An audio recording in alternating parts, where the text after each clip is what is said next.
ভাইরা আমার, কোরআনকে সামনে রাখলে জান্নাত, পিছনে রাখলে জাহান্নাম। আমি বলি না, রাসূল বলেছে। এখন আপনি সিদ্ধান্ত নিন, কোরআনের সাথে থাকবেন না বিরোধিতা করবেন। কোরআনের সাথে আমাদের দেশে কোরআনের আইন চালু হয়ে গেলে কি আপনারা চান? ইনশাআল্লাহ। হাত তুলে আল্লাহকে দেখান। লিল্লাহি তাকবীর, লিল্লাহি তাকবীর।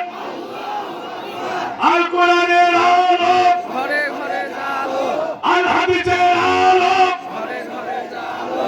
কোরআন হাদিস দেখালে আমরা আছি সেখানে। আমার নেতা, তোমার নেতা, বিশ্ব নেতা, সর্বকালের শ্রেষ্ঠ নেতা। দিন ইসলাম, দিন ইসলাম। জিন্দাবাদ ছেলেরা, কায়েম হোক, কায়েম হোক। দিন ইসলাম কি হবে? দিন ইসলাম, দিন ইসলাম। কায়েম হোক, কায়েম হোক। দিন ইসলাম, দিন ইসলাম। লিল্লাহি তাকবীর। আল্লাহু আকবার। ভাইরা আমার, বিশ্বনবী বলেছেন, মান করা আল কোরআন হাসতাদ হারাহু, কোরআন দ্বারা পড়বে, কোরআনকে বিজয় করার জন্য চেষ্টা করবে। ও হাল্লা হালালাহু, কোরআন যেটাকে হালাল করেছে হালাল হিসাবে মানবে। ও হারামা হারামাহু, কোরআন যেটাকে হারাম করেছে হারাম হিসাবে মানবে।